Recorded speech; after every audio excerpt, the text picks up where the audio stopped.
We're going to hear from all the presenters in turn, and then we're going to have time to get questions from the floor. What I suggest is you can put your questions in the chat at any time, and we'll be looking at those and bringing them to the panel. And also, once the panel have finished, if people do raise their hands, I'll do my best to come to them and get their questions. But as I say, use the chat as well. So if I could just ask our panel to now briefly introduce themselves, and I'm going to ask Jackie to start us off. Thanks, Andrew. Hi, everybody. My name is Jackie Kempen. I'm a midwife and currently working within South East London within the local maternity system. So working with all of the maternity services in South East London. Nice to see you. Thank you, Jackie. Linda.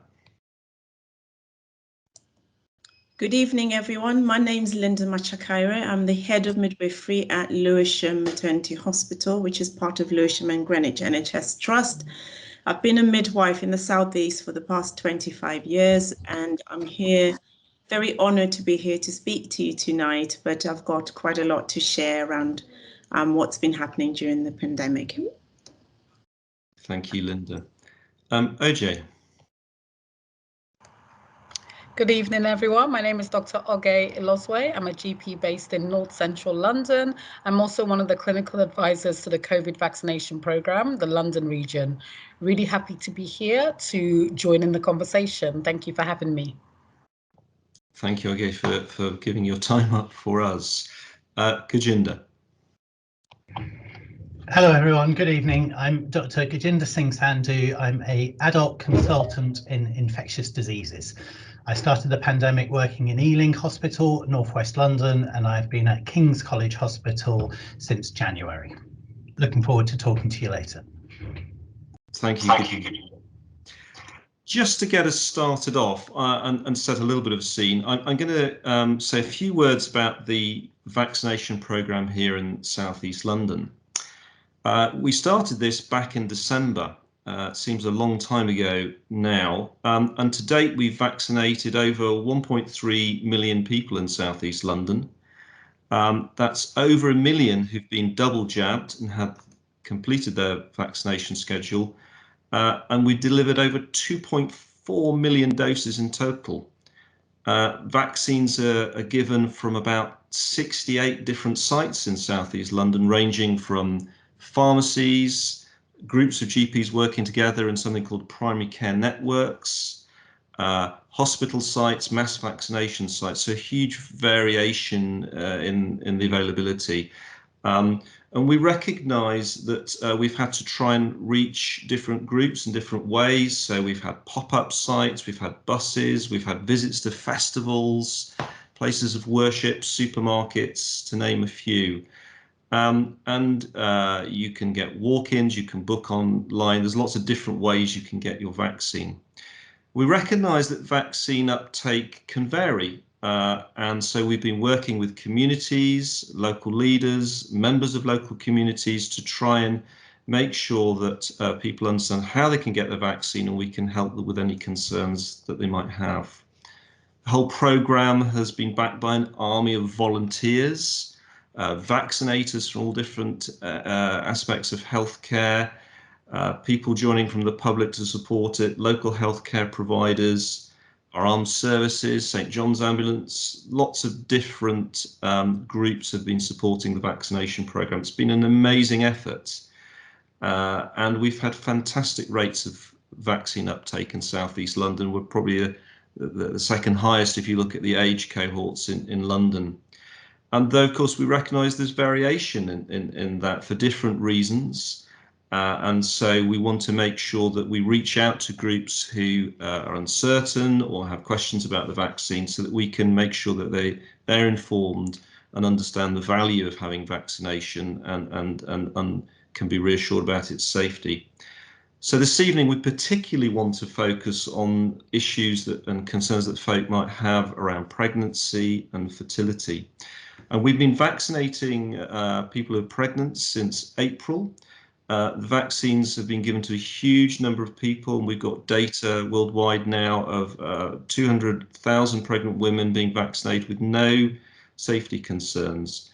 And of course, there's a high level of protection after the first vaccine, but it's absolutely vital you get your second vaccine, because that's how you get your maximum protection, which we believe is longer lasting.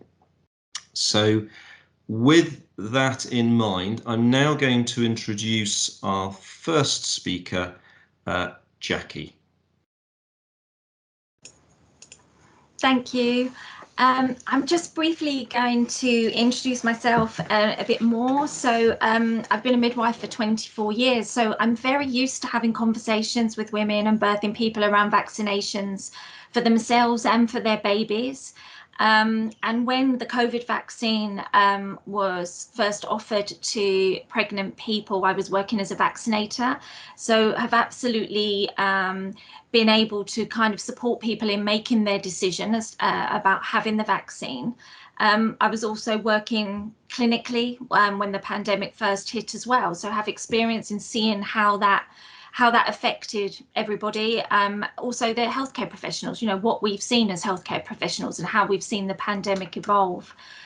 Regarding the COVID vaccine, I think that I guess what I wanted to say tonight is that hopefully the panel tonight will be able to kind of show you with, you know, with answering your questions and with the information that we're going to be giving you tonight, will really get across, you know, be clear to you why we're recommending the COVID vaccination, and hopefully, you know, that we will be able to answer your questions and provide you with the information that you need to make an informed decision. Thanks, Andrew. Thank you, Jackie. Okay, if we could turn to Linda now. Hi, thank you again. My take on this, or contribution, is not too dissimilar to Jackie's, in that I've also participated in a vaccination program with Lewisham Hospital being a mass vaccination centre. I've been able to be part of that team that's delivered so far in excess of 106,000 vaccinations. But as already mentioned, for pregnant women, it's been since April.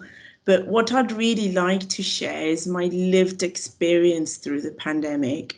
Having been a midwife for quite some time, I haven't seen times such as these. And at the beginning of the pandemic, what became very, very clear in those first few months was pregnant women shielded. They very much stayed at home, protected themselves. And a game I've played since I qualified as a midwife in '96 is I see people in the street and I try and guess how many weeks pregnant they are. And for quite a few months in the beginning of the pandemic, I wasn't able to play that game because there just weren't any pregnant people that I came across in the street. As we started the vaccination program, and as we've gone from wave 1, wave 2, wave 3, what we've seen in all these times, we've always had pregnant women with COVID. And this time round, the numbers are slightly higher. And there's various reasons around this, I believe. And what I've definitely seen, again, as a clinician, is the effect COVID has on somebody who's pregnant, and especially somebody who's unvaccinated. So a lot of changes happen in pregnancy, but the effect from about 28 weeks in terms of how women are when they get COVID is much, much worse. The compensation the body has to make and so on is much worse at the end of their pregnancy. Therefore, with data emerging that the risk of stillbirth is slightly higher, the risk of preterm birth, it's certainly something I'm seeing as a clinician. I would just implore everybody to get the relevant information. If you need information, we're all here as healthcare professionals to give it to you, but we're certainly offering vaccinations, Pfizer and Moderna being the recommended vaccinations for pregnant women, and we're offering those at quite a number of sites across the Southeast. I'll stop there for now. Linda, thank you. I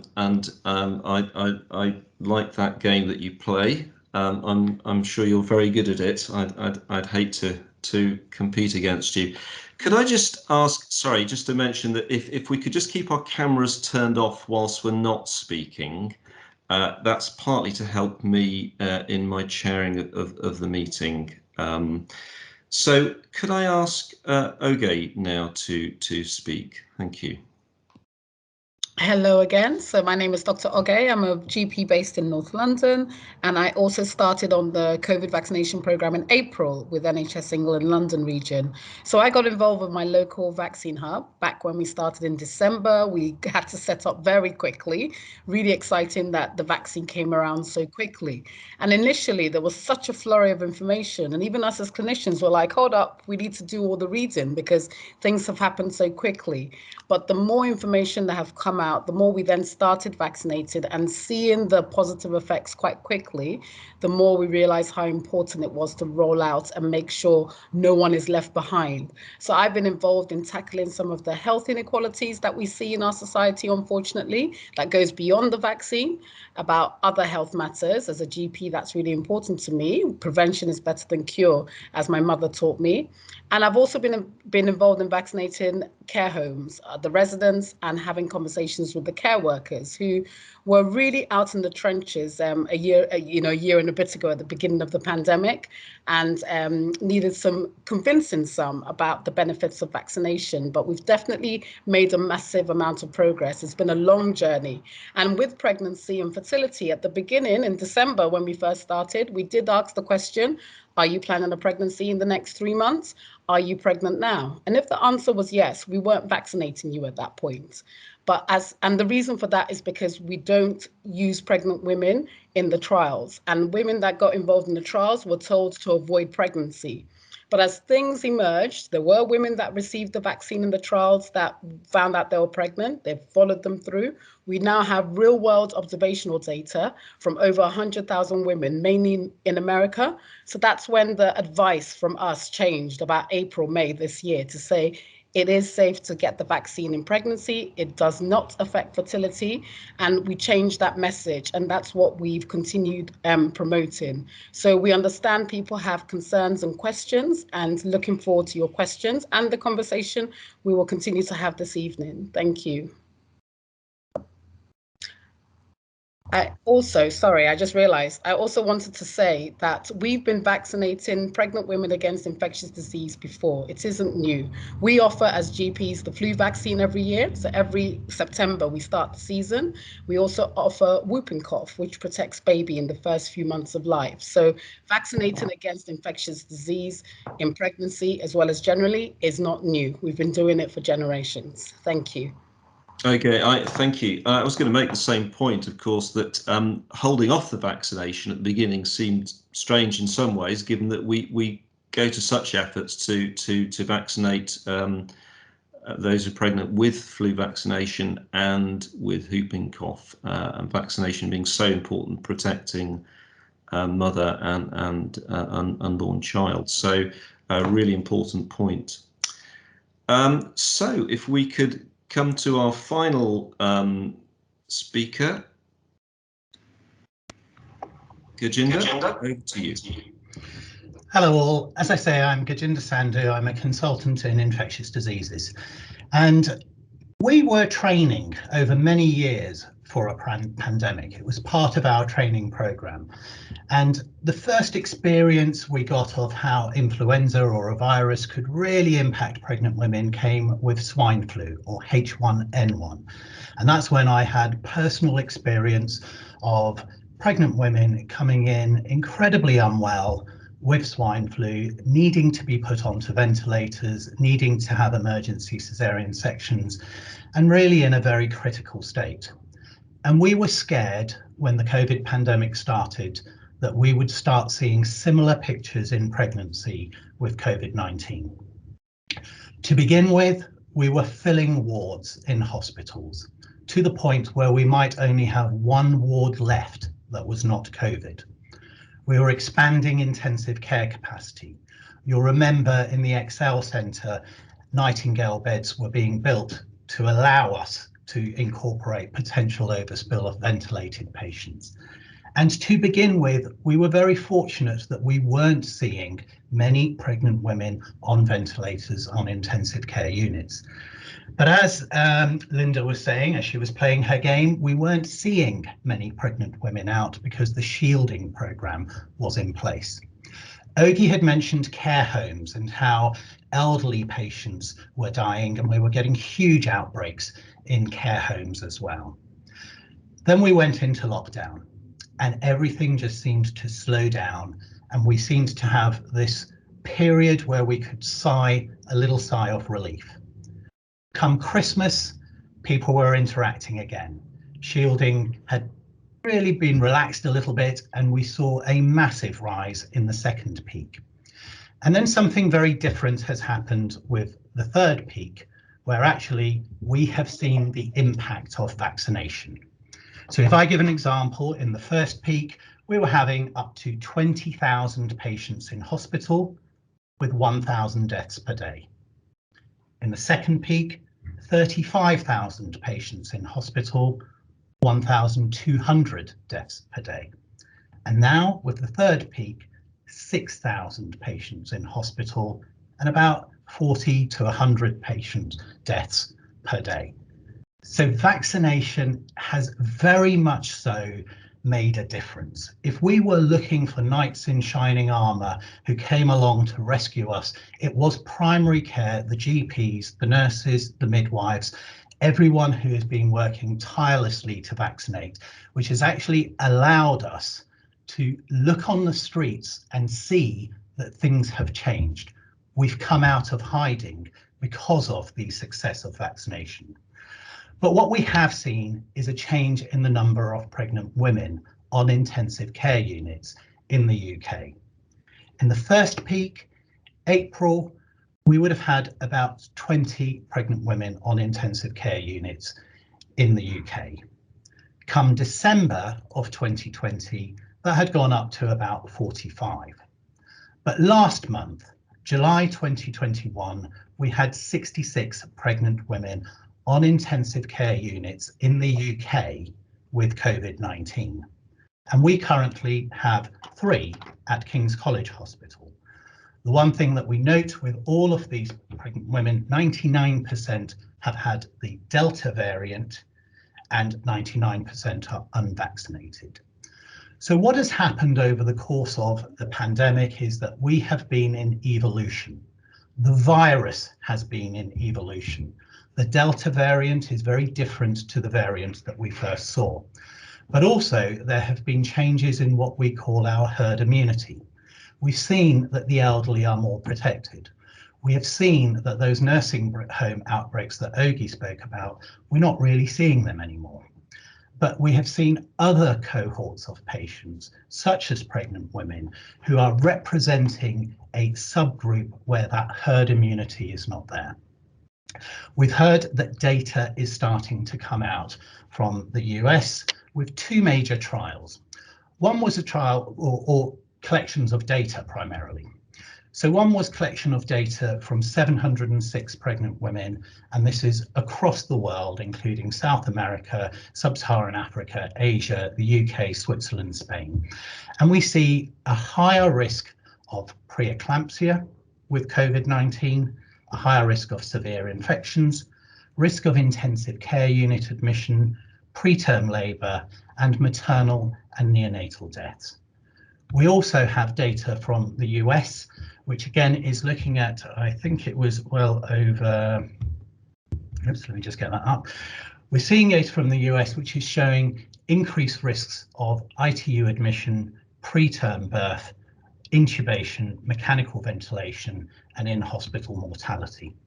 So things have changed, things have evolved.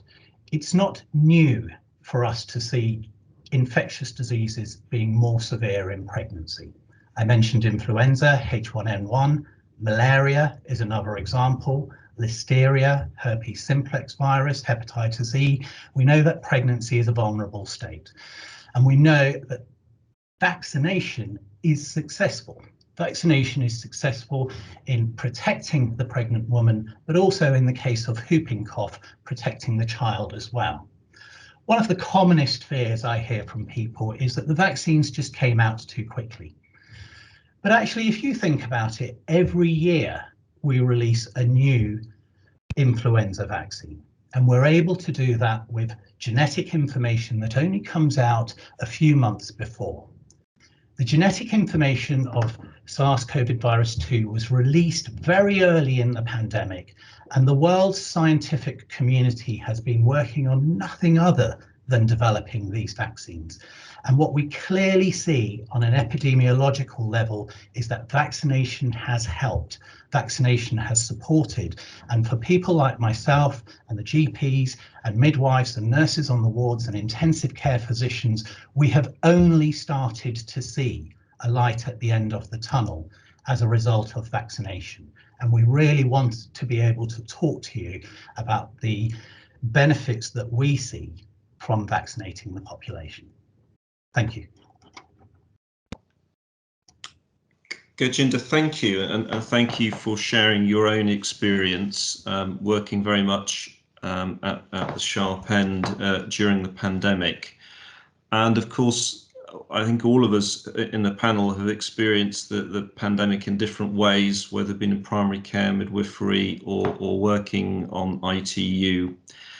And I concur that the arrival of the vaccine and delivering the vaccine was such a huge event. I've been filmed giving people their first vaccines. I've had people crying because they got their first vaccine, and I think we were all overjoyed when it first arrived, compared to the very anxious conversations we've often had with people as we've monitored them during their COVID infection period right in the beginning of the pandemic. So it has made such a difference. What I'd like to do now is open up to some questions. I'm just going to pick a couple up that are common questions that we receive, and I think there is a slide that might show some of those. We've had a couple of points in the chat, which I'm going to come to, but some common questions, and I wonder if we could ask members of the panel to deal with this, which is, first of all, I think we mentioned it, but which vaccine can I have if I'm pregnant? Who would like to answer that? Linda? Recommended vaccine is Pfizer and Moderna in pregnancy. Okay, thank you. That's pretty clear. And Linda, while you're there, what would be your advice if I were to feel unwell after my vaccine? You know, let's imagine I'm pregnant. What would be the advice? So the common symptoms from side effects from vaccine would be maybe body aches and pains. Some people get a temperature. Some people get a dead arm or sore arm, but these shouldn't last any longer than between 24 to 48 hours. If the symptoms persist, it's to then have a PCR test done. That's the general advice. So I wasn't pregnant at the time I received my 2 vaccines, but I had worse symptoms after the first one, but within 30 hours they were gone. So simple paracetamol was able to sort out the body aches and the temperature. Thank you, Linda. Now, we've had a couple of questions in the chat. One is related to the sort of concerns about toxicity of any ingredients, and I think okay, you might want to come in because you've answered this in the chat, and there are a couple of other questions which perhaps Oge or Govinda can answer, which is about would the vaccine trigger an autoimmune condition, and then another one which is are we assured that there's no long-term effect on babies if we have the vaccine in pregnancy? Thank you. So yes, the list of ingredients, that's a really common question. And a lot of the ingredient names, long names, you can't pronounce some of them, but these are all, a lot of it is material to support the vaccine. And Pfizer is quite delicate. So it's like there's a lipid bubble around the actual active part of the vaccine. And it is about making sure that it's stable for transportation and for administering into patients. So none of the ingredients are anything too out of the ordinary in terms of what we use in medicines and vaccines as a whole. So if you've known, we always ask the question when we're given the vaccine, have you had a severe anaphylactic allergic reaction to a vaccine or any medication before? And you know this, you may carry an EpiPen, you may know what your triggers are. Some people don't know what their triggers are. And I'd say if you're very concerned, like I said in the chat, have that discussion with your GP. It may be appropriate to refer you. Every area has specialist clinics set up, maybe on a hospital site, where they can better support given the vaccination. And in terms of your question about triggering your known chronic condition, I would say discuss, you should be under an eye specialist, I would say, discuss it in detail with your specialist. There are never any 100% guarantees, but in everything, we have to weigh up the risk benefits. And with COVID being what it is, and the risks of COVID and complications and the long-term problems we see with COVID infection, with long COVID syndrome, the benefits of the vaccination outweigh any potential risks and side effects. So in terms of the risk of it triggering your chronic conditions, lots of things I'm sure you found over the years may trigger it without knowing what, and that will be a discussion for you and your specialist. It isn't a reason to not have the vaccine, I would say. Thank you, thank you. And I don't know whether this is going to be you, Oge, or others, but the data that we've quoted around pregnant women having the vaccine, was that on a specific vaccine or multiple vaccines? So the observational real world data, America used Pfizer and Moderna in most numbers. It's not to say that AstraZeneca is not safe. So the current guidance as it stands, if you had AstraZeneca as your first vaccine and you found out you're pregnant, which many women did, you can proceed and have AstraZeneca for your second vaccine. And we're doing, like I've got in my inbox right now, a letter from Public Health England. They're tracking all the women who have received AstraZeneca vaccination in the country, because it's not that we think it's not safe, we're just being extra cautious because we have the most real world data from America and they use Moderna and Pfizer, which is why that's what we're recommending for pregnant women at this time. I think you've just approached one of the questions in the chat, which was somebody who felt concerned about getting a second dose of AZ because they had become pregnant and wanted Pfizer. And of course, the advice at the moment is to stick with the same vaccine. And that's because we believe that having 2 doses of the same vaccine gives you better protection. And actually, if you're going to get side effects, generally it's after the first vaccine. And so having a first vaccine, not having problems, is actually really quite reassuring. Is that right? Okay. Exactly, yeah. So that's why the advice is if you didn't have any major severe side effects after first dose of AstraZeneca, even if you found out you're pregnant subsequently, you can proceed and have your second dose with AstraZeneca. And we'll highly recommend that because we know that the 2 doses are much better than just 1 dose, especially protection against the Delta variant, which is the most common variant circulating at the moment. I might bring in our infectious diseases expert now on this next question. I had COVID in 2020 and have antibodies. I've had my first vaccine in January 21. I've become pregnant in February and June, November. If I was to have the second dose, would I have to have my first dose again because there's been a gap of 7 months? Okay, it's a very unique question. The first thing to say that having COVID itself is giving you a lot of protection. It's giving you an antibody response, and then having at least 1 vaccine already is boosting that already.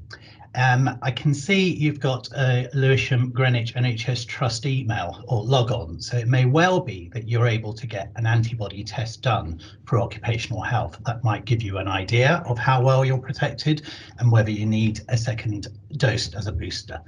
But again, let's remember that with vaccination, and this may answer some of the questions around what's long-term data about baby. What we are trying to do is boost your immunity to a certain virus or a certain antigen from a virus. So we are trying to make you produce antibodies. We are trying to prime your army so it is ready to deal with COVID-19 if you ever encounter it. But also we are passing those antibodies onto the baby as well. So we are protecting the baby in the process. Gajinder, there's a very specific question. Do we know if the vaccine is administered when we're pregnant? Do we know yet if the baby is protected after they were born, or is that what we think is probably likely? So from a scientific level, we can see that antibodies are crossing over. We detect them in umbilical blood, and we can detect antibodies in the neonate. But also on a bigger level, where mothers have had COVID-19, we've not seen that much transmission to the baby. And if the baby has contracted COVID, it's not been severe, which again is suggesting that some form of antibody response is protecting the baby. And as we've discussed, giving antibodies in pregnancy is not a new thing. And the idea of giving whooping cough vaccination to pregnant women is entirely to protect the baby from whooping cough. And we do have years of experience with that. So there was another question about, what do we know about long-term sort of adverse effects for the baby in the absence of data? And I think that's a very important question. All we can do is extrapolate to our experiences with other vaccinations. And our experience with other vaccinations is that there is a protective effect when the antibodies cross over the placenta and are there for the baby. But then those antibodies disappear. There's no long-term effects. I know there were lots of fears around autism and MMR vaccination, but as a result of those fears, which have scientifically been refuted, we have actually ended up having spikes in measles, mumps and rubella that has caused more harm to children than any theoretical risks that were put forward. An interesting question here, and perhaps we can broaden it out a little bit, and various people might want to join in with this, but it's around the effectiveness of the vaccine, and say comparing Pfizer to Moderna, and which is more effective in pregnancy. And I suppose there's a general question about how do we know about the effectiveness of the vaccines? What data do we have? Because it's sort of evolving all the time, isn't it? And I don't know whether Ganinda or Oge would be able to help us with that question at all. I can. Oh, sorry. You both can. Oh, that's great. 2 is always better than 1. I mean, I know that the percentages, and this was a question in my mind right at the beginning when they came out with the 96%, effectiveness of the vaccine, because some years with the flu vaccine, we're lucky if we reach 40-50% effectiveness as such. So all the vaccines are extraordinarily effective with protection against COVID. So in terms of Pfizer over Moderna, I think both have been found to be extremely effective. So the best dose is the first one you can get in your arm, is what we've been saying effectively. And the other thing I would add to that, it just goes back to the point about seeing light at the end of the tunnel, seeing the bigger picture. We had people out, on the streets just before Christmas, and soon after we had to go into lockdown again because of the impact it was having in the NHS. Yeah, we've had the European football, we've had the crowds in Wembley, we've had the crowds in the pubs, and everywhere we go, the masks are disappearing and crowds are out there more than we've ever seen before, to the point that Linda can probably play her game again, kind of thing. And we are not seeing a massive rise the way we did in Christmas in hospitalizations and deaths. What we're seeing is a subgroup which have been unvaccinated coming through, and that is telling us more than anything else that vaccination has worked. Thank you. Linda, you keep appearing in front of me. I wondered whether you wanted to come in and add to any of the comments so far, or Jackie on any of the questions we've had so far. No, what I've tried to do is just answer a question, and I was looking at what's on the screen and trying to answer what's there, but I think a lot of them have been covered. There's something there about social media posts about vaccine in being included, links to abortion and so on. And I'd go back to the data that we're seeing as midwives and obstetricians and anyone who works with people through their pregnancy journey is definitely, we're seeing a rise in people having still preterm births as a result of having COVID. So sometimes the best way to make mum better is to deliver that baby, especially after that 28-week period. And certainly I'm also aware of a number of women who've suffered losses from contracting COVID. A lot of women we're picking up COVID positive are asymptomatic, no symptoms at all. We've been testing women for nearly a year now, doing PCRs and so on. So quite a number of women will be asymptomatic. But again, I would go back to I'm going to use that from now on because I've just written it. The best dose is the first one that you can have in your arm, best protection. And I think what Dr. Sandhu has also been saying is just be vaccinated, because the evidence that we're getting is that those without that herd immunity are the most affected at the moment. Thank you, Linda. There's another really interesting question that's come up. Of course, we're getting into what we call phase 3 of the vaccination program soon, which is about giving boosters. And Angela Barn, who is a consultant in public health, has very kindly stepped in to answer that. You might want to say a little bit more, Angela or Oge. The question, just to highlight it, was if I've already had both my vaccinations and I'm then pregnant, and let's say, for instance, I am in one of the categories that says I should have a booster, which, given that it's only over 50 or clinically extremely vulnerable, if I'm clinically extremely vulnerable and I'm pregnant, should I have my booster shot? Do we have any advice on that, or are we still waiting for that advice? So thank you for that. Hello everyone, my name's Angela Barn. I'm a borough-based director for the CCG and a consultant in public health. So we haven't had any advice from the Joint Committee on Vaccination and Immunisation as yet on that. They are, as has already been explained, the evidence is evolving. We're continually refining the advice that we're giving to everybody about vaccination. And at the moment, there hasn't been any advice on pregnant women, and indeed on those groups that might fall into one of the booster categories that we're expecting to vaccinate in the autumn. I'm sure more advice will come out on that. We're not doing boosters just yet. So although the expectation was that the programme will start at the beginning of September, it's unlikely it will start right at the beginning of September. We do need more information from the JCVI, the Joint Committee, before we go ahead. Thank you, Angela.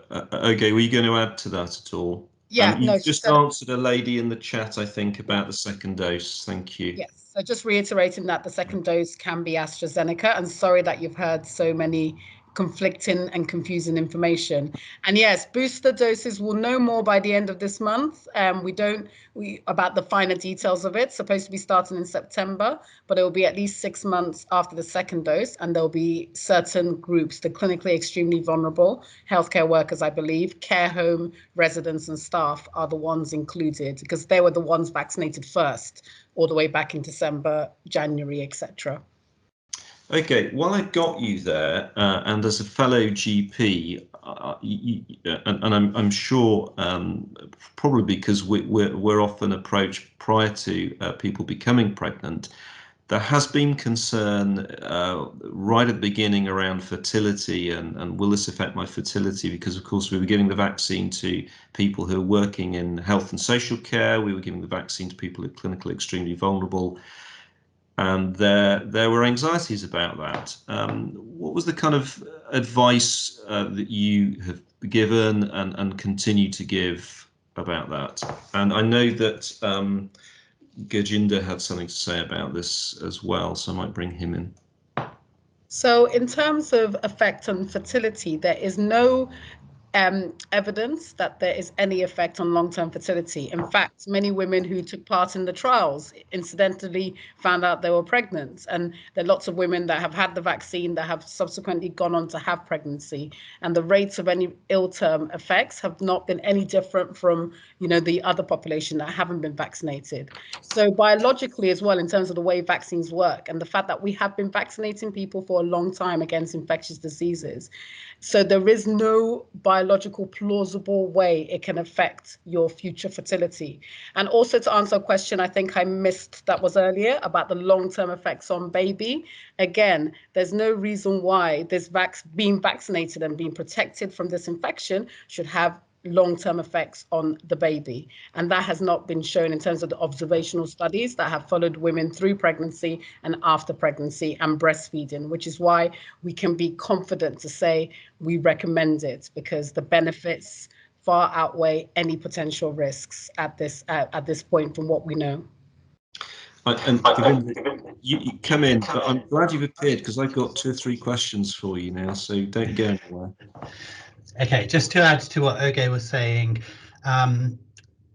vaccination, you've got to remember, is just showing your immune system a protein so that it can produce antibodies to it. It is a very transient interaction with the vaccine contents and your body. What's left long term is a subgroup of cells that can fight the infection when they encounter it. And that is the only biological long-term consequence, that you are protected against that infection. When you think about things that impact our fertility, they are things like radiation or chemotherapy. And this is not chemotherapy. This is priming your body to produce antibodies. What you often notice in developing world, in refugee camps, where you desperately need to get polio vaccine out to children, or you desperately need to get a certain vaccine out to stop an outbreak, is that the propaganda or the myth that it's the Western way to control populations and control for fertility is a myth that originates first, and then it just seems to come back every time there's a vaccination program. But there's, as Oge says, there's no plausible biological mechanism by which vaccination would impact fertility. Thank you. Stay right where you are. Oge's put a helpful answer in saying that if there is a gap in between your first and your second vaccine, just have the second vaccine. That's the advice. Don't start again, complete it. Gurjinder, there's a question here, interesting one. What's the difference between the COVID vaccine being recommended in pregnancy, whereas, say, MMR vaccine isn't recommended in pregnancy? So it's really about whether the vaccine contains live components or not. So the MMR vaccine is a live vaccine. There are different types of vaccines. Some just present the protein, some present the vaccine which has been disabled in some ways, and others are live vaccines. And we wouldn't be recommending a live vaccine in pregnancy. That's the main difference. And of course, that's why we strongly recommend MMR, rubella, etc. prior to pregnancy, don't we? Because these are viruses that can be passed over. So there's a big campaign, isn't there, to make sure that people are vaccinated prior to pregnancy with that vaccine. And going back to the sort of the myths that led to people not vaccinating against measles, mumps and rubella. As an infectious diseases consultant, I was never really coming across these conditions as a trainee, but as a consultant, I am seeing patients who have got mumps. And then let's not forget, something like mumps can affect your fertility. So the vaccine, you know, it can affect your testes, it can affect your ovaries. So, you know, it's the risk of having COVID is greater than having the vaccine, but basically in in all circumstances. Now, here's an interesting question, and Kamisi's asked an interesting question here. He says, I'm presuming it's he, I beg your pardon, it may not be he, if my wife gets the vaccination, how much of a potential risk would I pose to her and baby if I am not vaccinated, given the fact we live together? I suppose my first advice would be, please do get vaccinated as well. But if not, what's the risk? So remember that vaccination does not completely protect you from catching COVID. It can certainly make the COVID infection less intense. If we're going to talk about herds, then we can see ourselves as a herd, as a country. We can see ourselves as a herd, as a planet, and we can see ourselves as a herd, as a household. And I think as a household, the more members that are protected, the more likely you are to diminish transmission and diminish severity. So I think if your wife's had the vaccination, it would be very nice if you would get it as well. And obviously, Kamisi, if you've got concerns about why you might not be able to be vaccinated, please do discuss them with your clinician if there are particular circumstances. I'm sure they'll be able to help you. Okay, here's a question. I might bring Angela Barn back for this one, if I might. It's a bit of a public health question, Angela. Will the COVID vaccine be something that needs yearly jabs like the flu jab?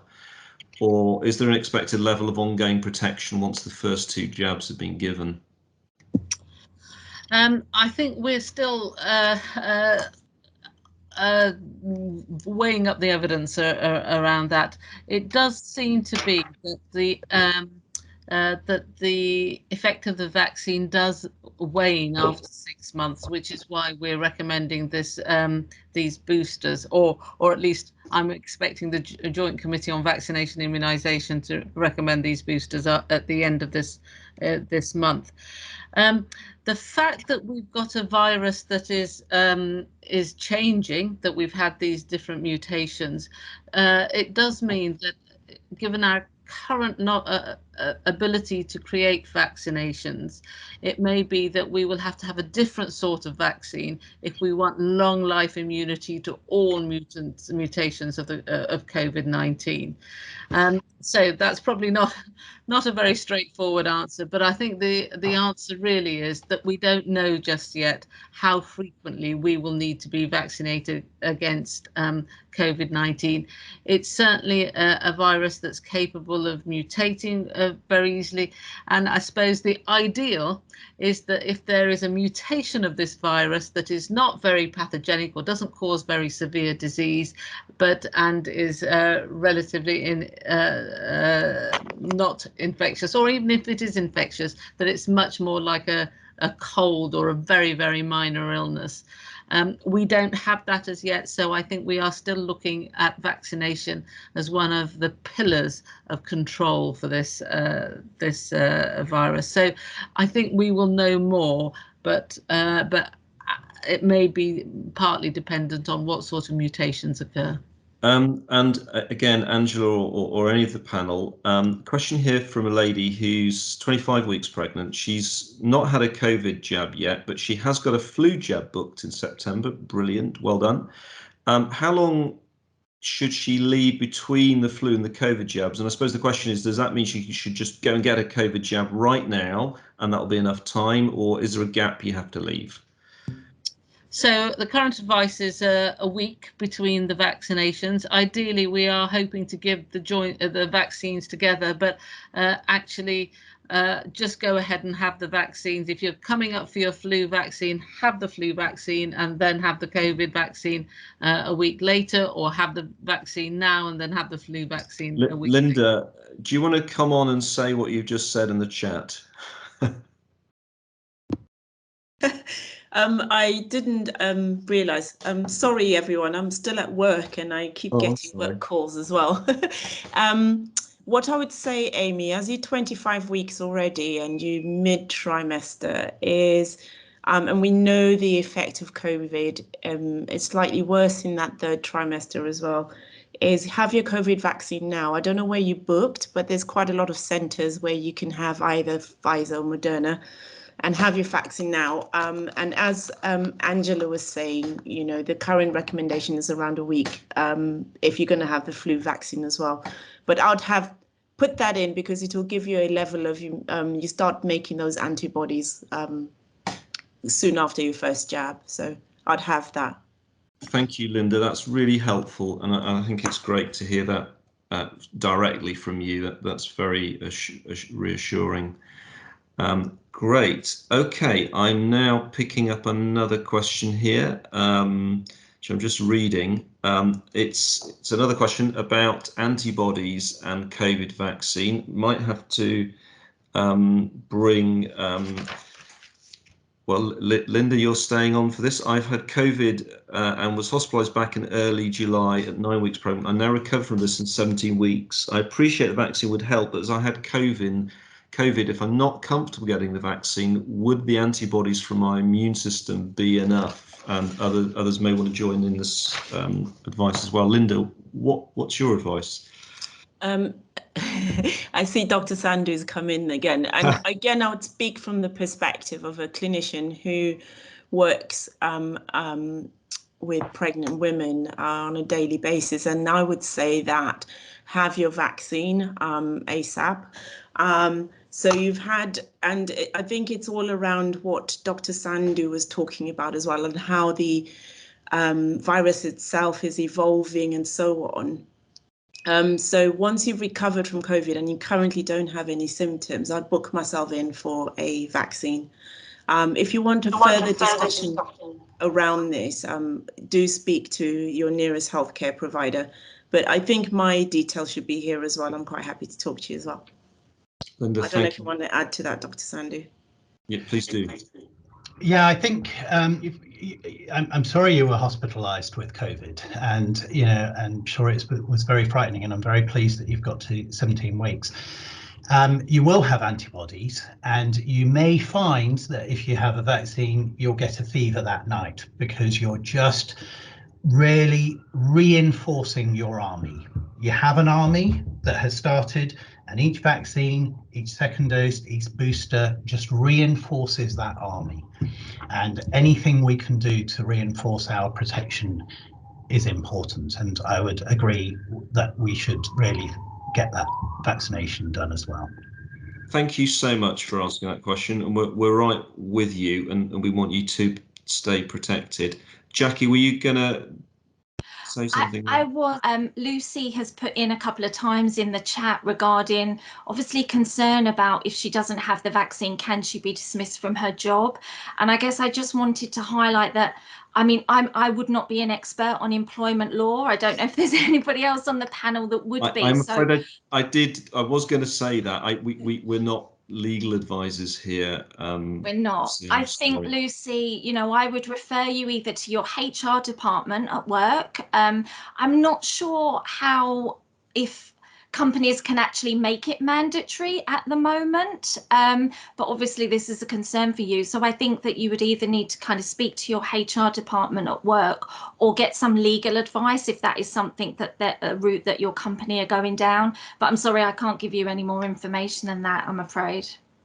I was just going to drop in with it may be made a criteria for deployment for care home staff, just because of the vulnerabilities of the residents that they look after, and anyone visiting a care home, any health professional visiting a care home, there'll be a requirement for vaccination. If they're consulting on whether or not they extend it to health and wider social care workers as well. So it's an evolving space, but exactly, you need to seek more specialist advice. But I was just going to, with my knowledge of the care home space, just say that is coming towards the end of this year. Again, Jackie, just stay there a moment. There's a question here about, will it harm the baby to have your second vaccine at 16 weeks? No, it won't harm the baby. Please go ahead and get vaccinated. It's definitely the benefits of being vaccinated and protected against COVID-19 and you being well to continue to carry baby far outweighs any potential side effects or risks. So please go ahead and get vaccinated. That is our strong recommendation. Okay. And we are not stopping anybody coming in to hospitals if they're not vaccinated. Thank you. Thank you. Which was I was just typing an answer. Okay, thank you, and Linda as well. Kajinder, I think you've already covered this earlier, but there was a question as how long do the antibodies last after COVID? I think it was COVID infection. Yeah, infection, I think there is data it can last up to 5 to 7 months. I think Angela was talking earlier about some of the studies around boosters, and I think that work is still ongoing around how long the vaccination protection lasts. But certainly after infection, antibodies are detected 5 to 7 months. A lot of healthcare professionals will remember that there was a time where we were thinking about using convalescent antibodies from people who had COVID infections, and I certainly know some staff who donated blood for several months after having COVID and serum just to see if it could be protected. So 5 to 7 months is the answer. I think there's again several questions coming up about the right time to get vaccinated. Again, Linda and Jackie, we're not saying there is a wrong time to get vaccinated, but certainly sort of 15, 16 weeks, that's fine to get vaccinated then, isn't it? Absolutely. Don't wait. Go and get vaccinated as soon as possible. Yeah, okay.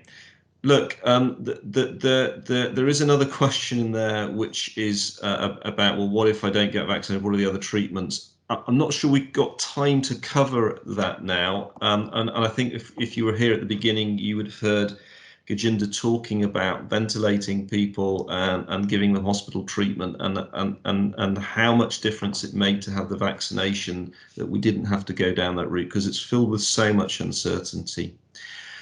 As we're drawing to an end of the meeting here now, I want to say thank you very much to all of the panel. Your experience and your personal perspectives of being involved in the pandemic and the vaccination program have been absolutely really insightful, and your expertise has helped us in this conversation today. I want to particularly thank all of those members of the public who came with, quite personal questions and concerns, and it takes a lot of courage sometimes to put that into a public forum like this, and it's helped the conversation so much today, and I think it's been a really, really interesting discussion, and I hope it's provided information and insight to people, and hopefully some reassurance about the vaccine. Please do enter the draw by completing our doodle. I want to say this right. Doodle poo. I've said that wrong, haven't I? Doodle poll. Do poll. Sorry, I got that completely wrong. I knew there was a reason I shouldn't say doodle poo. Do poll questionnaire and a fantastic voucher to be won. Headspace is a great organisation. I really recommend entering that because that could really help. And I'm sure that dealing with anxiety, stress, mindfulness must be a brilliant thing to do in pregnancy. Linda and Jackie, you'd recommend that? Absolutely. Thank you, everybody, for supporting this discussion this evening. I hope it's made a difference. Please do go out and get your vaccination, and we'll see you in a vaccination centre soon. Thank you, and good night, everybody.